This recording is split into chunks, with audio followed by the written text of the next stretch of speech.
Conseil a autorisé la création de la société Yenenga Holding, qui est en fait une holding bancaire. Il faut dire que nous constatons sur la place que l'État est actionnaire dans une quinzaine de banques, actionnaire dans 4 sociétés d'assurance et de réassurance, dans une société de microfinance et dans d'autres institutions financières.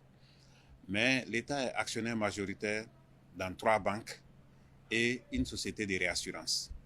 La holding va porter les parts de l'État et ses démembrements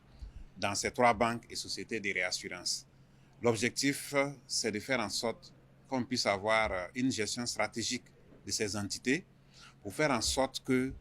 les actions qui peuvent être mutualisées puissent être prises en compte. Et donc, avec la holding, nous allons aboutir à une mutualisation d'un certain nombre d'actions, notamment des actions liées au développement des systèmes d'information des banques et établissements financiers concernés, des actions liées à la gestion même de la liquidité bancaire,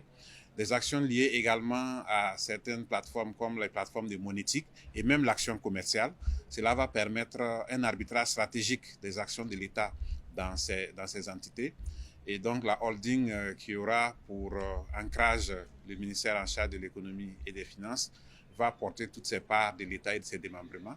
Le capital social de la holding est de 10 milliards et porté à 51% par l'État et 49% par les démembrements, dont 10% pour la Caisse nationale de sécurité sociale,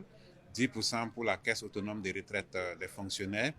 10% pour la Loterie nationale du Burkina, 5% pour les fonds burkinabés de développement économique et social et 4% pour la Société nationale des hydrocarbures Sonabi. La création de cette holding va permettre donc de mieux gérer les ressources publiques, notamment les ressources détenues par les banques, et surtout faire en sorte que les ressources des banques puissent servir à financer des projets structurants de l'État, des projets structurants dans le domaine de l'industrie et également dans d'autres domaines importants pour l'État.